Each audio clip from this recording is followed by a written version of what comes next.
Hey, with Eldora's Chess, today I have a very nice video. It's going to be a long video. It's going to be analysis of an English game, my second game in this English opening series. I chose this game. It's from 2020 from the ch-Schachbundesliga. Igor Kovalenko versus Blohberger Felix. Why did I choose this game? You're gonna see it. It doesn't have any crazy tactics, but it's a slow, positional, maneuvering, patient, center control. These are the themes of this game. It's going to be a long video because it has a lot of changes in the game, in the character of the game, and it's going to be very exciting. So, white opens up with c4, the English opening. Black goes for king's English. In my idea, this is very fighting chess. Not going for the symmetrical, not going for pawn g6, just straight up going for the center yourself. It's like a reverse Sicilian, but then for black and white. White plays the flexible move g3, doesn't want his knight or his other knight in the game. He wants to be flexible, so that's very understandable. I like to prefer to play knight b3 immediately, but in the English opening, it's more flexible than other. It's not like a Ruy Lopez or a Grunfeld where every move has to be followed by another move that in that variation or you lose the game. In English, you're a little bit more flexible, and this game is gonna show the character of the English. So now, black plays c3, probably going for the center and stopping this beautiful bishop on g2, because why would you play g3 if you're not gonna play g2? And white says, no, not so fast. I'm going to take control of the center. I'm going to go for an open game because I want to, and I don't see any reasons, because I want to have beautiful bishops maybe in the future. So he's immediately going for the center. So this is a very committal move. You're gonna see this game changes all the time from character. Black is gonna develop. We check. You can block with the bishop or the knight. White chooses with the knight. Black goes for pawn d6.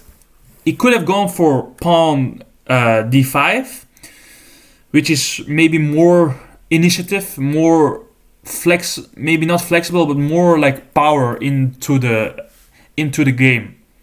This may be a little bit passive. And I think in this position, me personally, I would go for pawn takes e5, pawn takes, and then we have this kind of queenless middle game or end game, which is probably drawn with perfect play, but I think it's very easy for white. For black, it's also not that difficult, but I enjoy this kind of position. But Igor says, no. Today we're going to play a crazy sharp game. And he goes for the move f3. And in this game, the character changes of the game. So now it is a very committal move again. Because when you play knight to f3, you really change everything in the game, because black can play the move e4 and the knight is pinned, and white has to go here or here. If the knight goes here, then it's just a waste of move, and black is going to play and control the center and it's going to have a very easy game. White chooses to go for the rim, which is very weird, because normally you don't want your knight on the rim in most cases.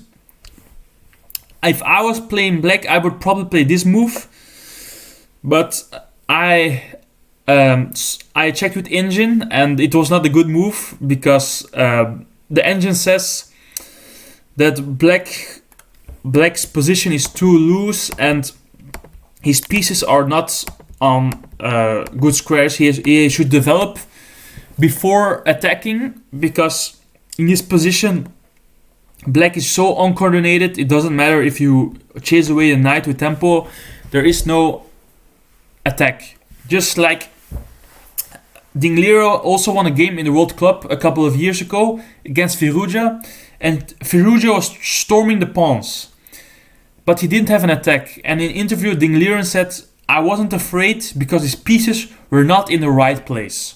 So maybe G5 is maybe too optimistic. So the computer agrees with black, and Felix also agrees, just develop. White also develops. We have a normal looking moves. Black want to unbalance the position. Maybe he thought this pawn is going to push this pawn in the future, and this bishop is not that great on this diagonal. And maybe so many pawns, maybe you want to have two knights, because in close position generally knights are better.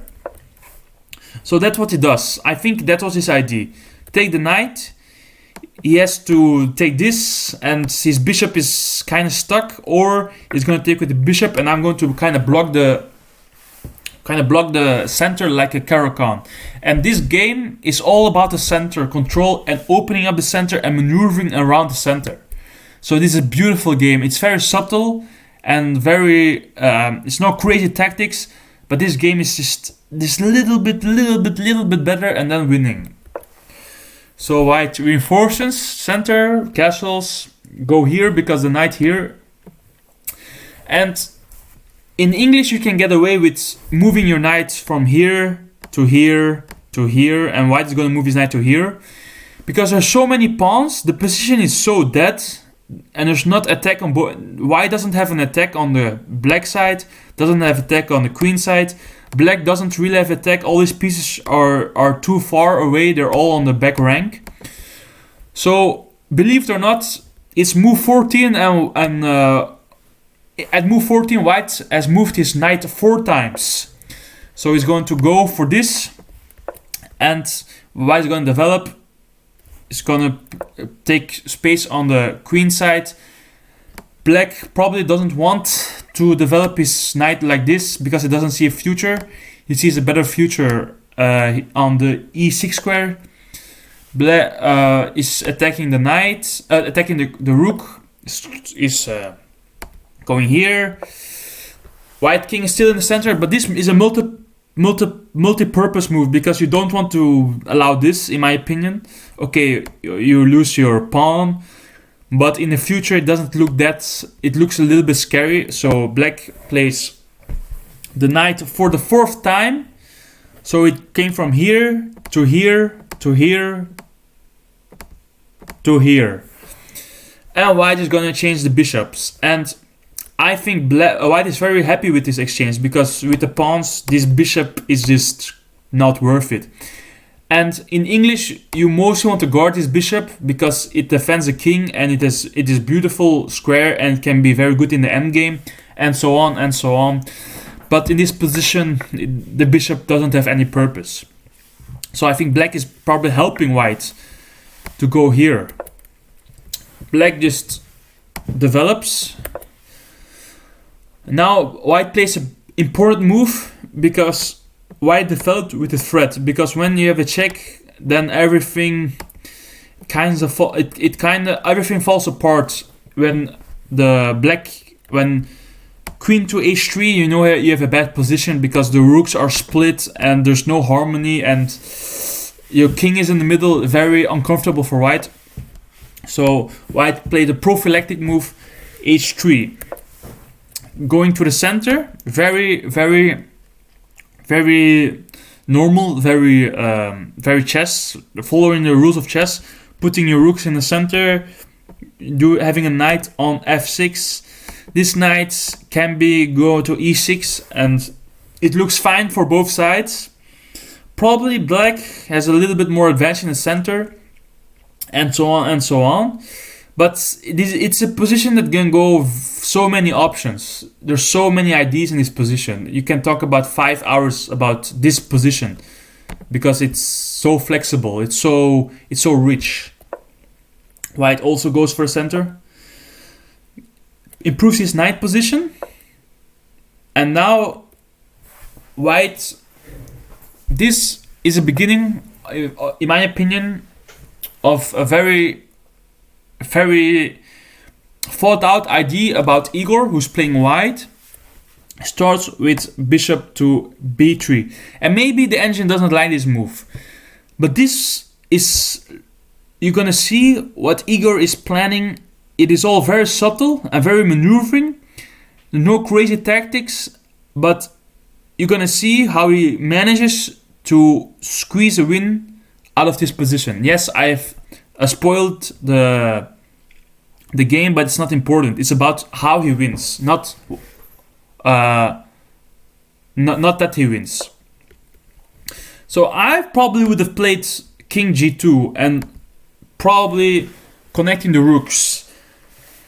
But white is so patient in his position.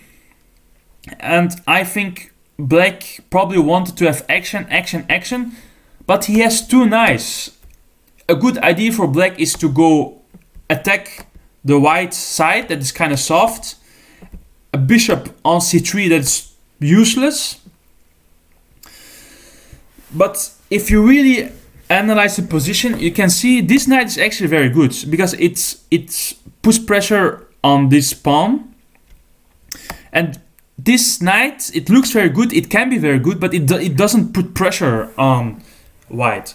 And white wants to open the center so he can have a monster bishop. So black maybe should close the center and then attack on the king side because his queen is better placed and his knights can be very tricky. And this king, it's kind of very... It's kind of loose. But it's very hard in this position to make a decision. So black now plays a big inaccuracy and white takes advantage. Black plays c4, attack in the center, very normal. I would have maybe played this myself. You want to attack the center, be active, and so on. But what this does is white has now an amazing move. And I think this is a star move. And mostly star moves are like sacrifices, exchanges. But this is a star move. I want you to look for yourself what is the best move in this position. And it is a very subtle move.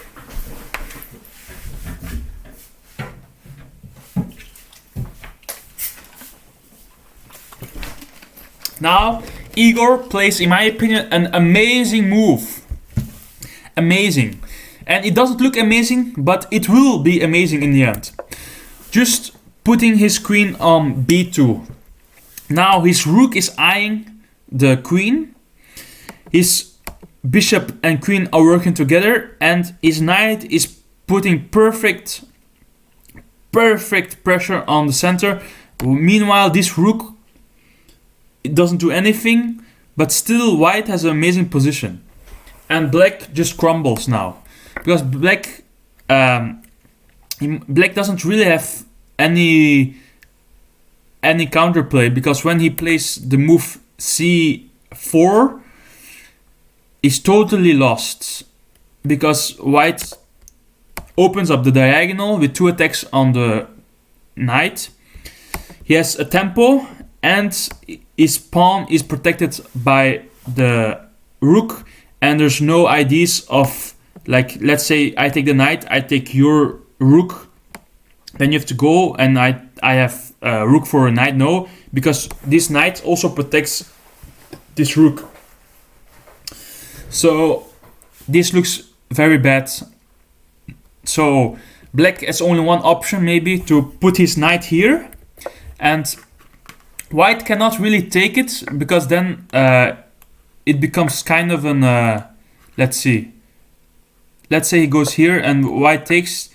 Oh yeah, this variation, it goes for a very, very dry game. So white